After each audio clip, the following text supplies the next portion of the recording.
मैं भावी पीढ़ी को यह संदेश देना चाहता हूँ कि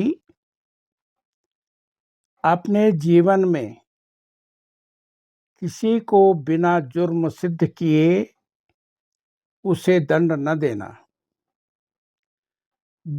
जुर्म सिद्ध हो जाने पर वह स्वतः ही दंड का भागी बनेगा। मेरे पूर्वजों को एक वृद्ध ने उन्हें अपनी कहानी सुनाई थी। आज समय आया मैं उस कहानी को आपको सुना रहा हूँ। आप समझ जाएगा तो सुनिए उस वृद्ध ने क्या सुनाया।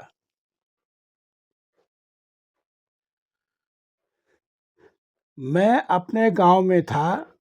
मेरा बड़ा चौड़ा भवन, खुला चौड़ा आंगन। मेरे गांव के लोग मेरी बड़ी इज्जत करते थे। बड़ी श्रद्धा से लोग मुझे देखते थे।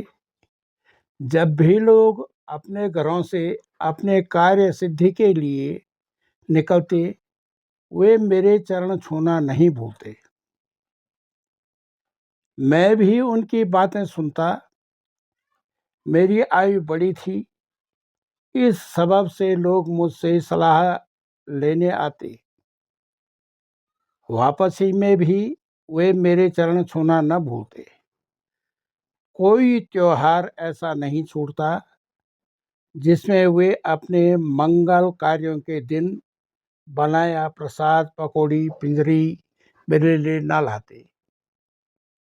इस स्नेह को देखकर मैं भी खुश रहता। अपने जीवन के सफर में मैंने अच्छे से अच्छे दिन और बुरे से बुरे दिन भी देखे और साथ में भयावह दिन भी देखे हैं।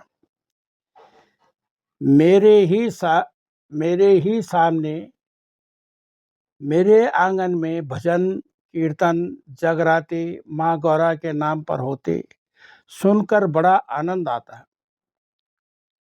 भयावह में राजा मेनिसा के कार्यकाल में परमार वंश के 48वां शासक की रानी ने प्रजा पर मनमानी कर लगाई। फरमान भेजकर गांव वालों को डराया धमकाया। न मानने पर मृत्यु दंड देने की धमकी दी। मेरे गांव वालों ने गांव की ओर से एक मेजरनामा बनाकर रानी को समझाया कि यह भूमि तुम्हारे ससुर ने, जो परमार वंश का 37वां शासक अजयपाल था, वह हमारे दादाजी श्री राज बिलोचन काला को दान में दी थी। आप दान में दी गई भूमि पर कर नहीं ले सकते। हम हरगिज कर नहीं देंगे। फरमान पे फरमान आते रहे, गांव वाले ठुकराते रहे।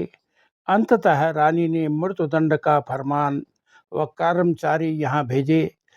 राज कर्मचारियों ने मेरे भवन के पीछे मेरे ही खेत में बड़ा गड्ढा खुदवाकर उसमें अग्नि प्रज्वलित करवाई और एक आदमी को जबरन बोरे में बंद कर गांव वालों के सामने प्रज्वलित अग्निकुंड में डालने का फरमान सुनाया। मेरे ही गांव के पूर्णानंद काला का छोटा भाई पंथ्या,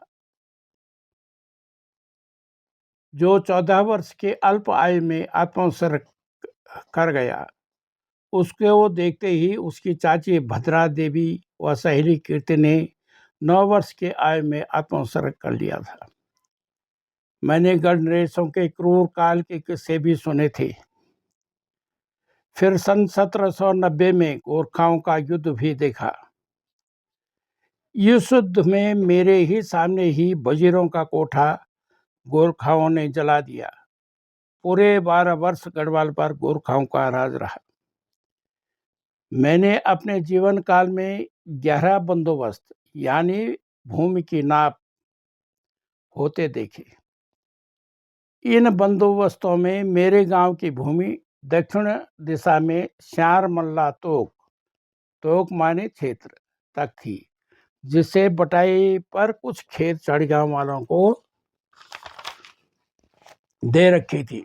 परंतु चढ़गांव वालों ने मेरे गांव की भूमि को हथियाना शुरू कर दिया। इससे दोनों गांव में विवाद बढ़ता गया। फैसला करने दोनों गांव के लोग श्यारमल्ला तोक में एकत्रित हुए। विवाद बढ़ता गया और मेरे गांव के एक व्यक्ति सारंगदेव काला ने अपना गला काटने का उपक्रम किया। उसने चढ़गांव वालों को कहा कि तुम नहीं मानोगे तो मैं अपनी जान दे दूंगा, तब यह भूमि तुम्हारे लिए स्थापित हो जाएगी। और अपने गांव वालों को कहा, गांव वालों, मैं अपना गला काट रहा हूं, मेरे मरने के बाद मेरा पितृकूड़ा यानी पितृस्थल यहीं बना लेना। इतना कहते ही उसने द्रांति से अपना गला काट दिया था। आज भी सारंगदेव का पितृकूड़ा कखरी आम के नीचे श्यारमल्ला में है। इस कांड से चढ़गांव वालों ने भूमि हथियानी बंद कर दी। यह भी आपको बताने में मुझे गर्व होगा कि मेरे गांव के निकट श्रीनगर में राजा प्रद्युम्न शाह का शासन 1785 से 1804 रहा। इस काल में वर्षा न हुई। तब राजा प्रद्युम्न को किसी ने सुझाया कि आप कश्मीर राज्य से ढोल सागर के मर्मज्ञ गुरु खेगदास जी को सादर आमंत्रित करें, वही वर्षा करवा सकते हैं। खेगदास जी श्रीनगर आए। उन्होंने ढोल दमाव के गर्जना में मेघ मल्हार बजाया और वर्षा करवाई। गुरु खेगदास ने श्रीनगर में ही इच्छुक लोगों को ढोल सागर सिखाना शुरू किया, जिसमें मेरे गांव के शिवदास भी शिक्षा ग्रहण कर पाए। गुरु खेगदास जी के शिष्यों के नामांत में दास शब्द लगाना अनिवार्य था। इसके उपरांत श्री शिवदास जी ने गांव आकर अपने सगे भाई श्री दुर्बलदास जी के लड़के श्री भीमदास जी को ढोल सागर सिखाया।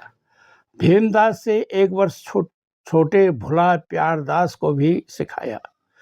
मेरे आंगन में इन दोनों वादकों ने मांगलिक अवसरों पर बधाई, धुएं, जिसको कि उग्र देवताओं की ताल कहा गया है, कई बार बजाई थी।